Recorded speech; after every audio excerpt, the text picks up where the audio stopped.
the subject that everybody wants to hear about, okay? There was a leaked piece of information from an inside source that Boomer Esiason and Gio, Boomer, by the way, the hardest working human on earth. Yeah. By far. I have never seen anybody like it or anything like it. We can only hope to one day work as hard as Boomer Esiason. Anyways, he and Gio broke some news from a trusted source, is how it was described, that Aaron Rodgers is ready because his 90-day window of not getting tested comes back right before the Super Bowl. Aaron Rodgers is ready to hold the NFL hostage unless they change the rules going forward. He has already told Jordan Love to get your ass ready. That's right. Hey, I'm Aaron Rodgers. I worked my ass off this season to get to a Super Bowl, something in which I'm judged about every single day. Once we get here, hey, Jordan, you're the fucking quarterback now, dude. I'm going to get out of here. That was read on air. That took over the entire internet.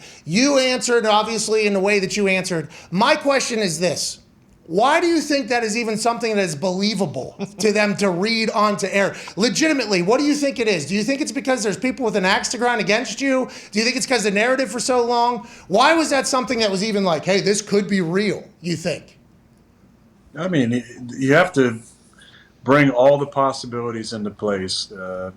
Ratings, we need more ratings. It's become, fairly standard. Mention me in the same sentence and use tag words like doctor or Joe Rogan or ivermectin or COVID or fill in the blank, COVID toe, and you're gonna get some ratings. And like I said, I've given a lot less fucks the last couple of years. Yeah. But one thing I do give a major fuck about is narratives about me, especially ones that are so ridiculously off base. And this one was pure comedy for me.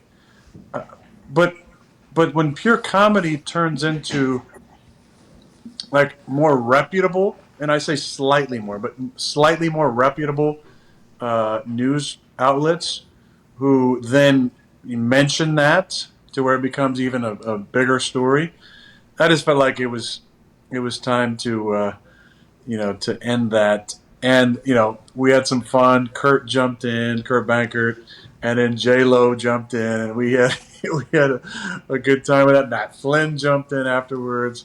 But I mean, look, let me just say this, and I know he used direct circle instead of inner circle. Maybe there's a delineation between the two. No one in my inner circle, okay, is talking to the media. No one no one that I trust and care about and have conversations with is talking to any media member, is going to leak anything. I told AJ this too, I like to have a good sense of humor and joke around and stuff. That topic that was brought up is so ridiculously stupid. It's even past the point of you would never even joke about that. Like, do I have an issue with some of the protocols? Of course. But I would never even joke about this. The dumbest fucking thing. It's so dumb I wouldn't even joke about it. That's how dumb it is. So there couldn't be anybody in my inner circle, in my direct circle, in the circle after that, who would ever have any bit of information to go, oh, this one time you may have been joking about it. Remember that one time you said COVID toe on the McAfee Show? And then we wrote about it as being true. Same situation we can do here. What if we just say he's going to boycott the Super Bowl? I mean, how fucking stupid is that? That's as dumb as you could possibly imagine. And I told J-Lo, hey, J-Lo, by the way, in 5 weeks, if we make the Super Bowl, and have this amazing run, be ready.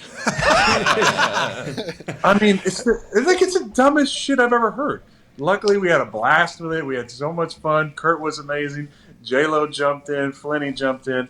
But come on now. I mean, that's just ridiculous. They even go on the air with that. That's what I'm saying. That's what I'm saying.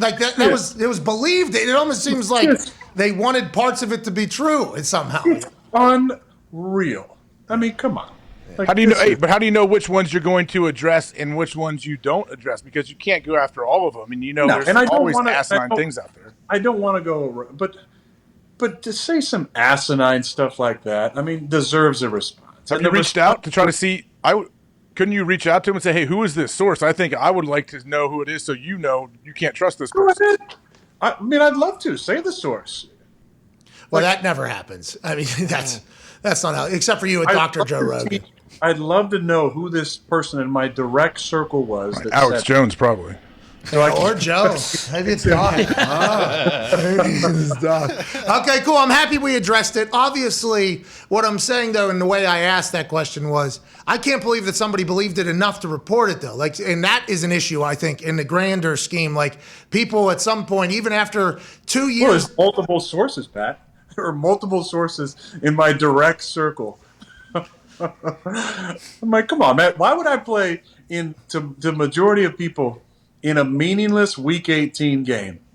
Oh yeah. And then what I care about and train for in the off season and focus on during the season and manifest thoughts to my teammates to have this on our mind, winning a Super Bowl.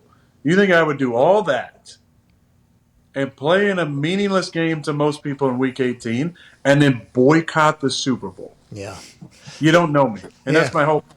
Whether you're Pornhub or whoever this person, my direct circle is, you don't know me. You don't know me, so stop talking as if you do know me or you have some sort of idea.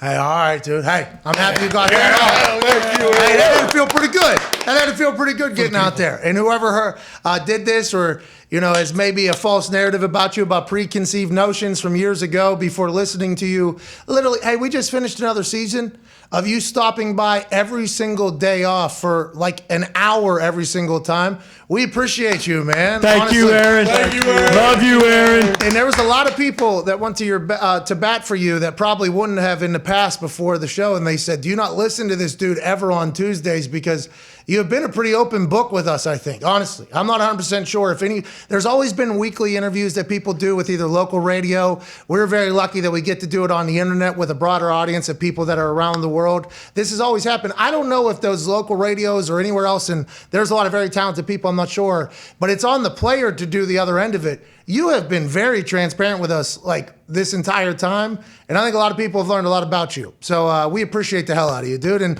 I'm happy you just told somebody to go fuck themselves without even knowing who it is, because I like that too. I like doing that every once in a while. Hey, go fuck whoever did this whole thing.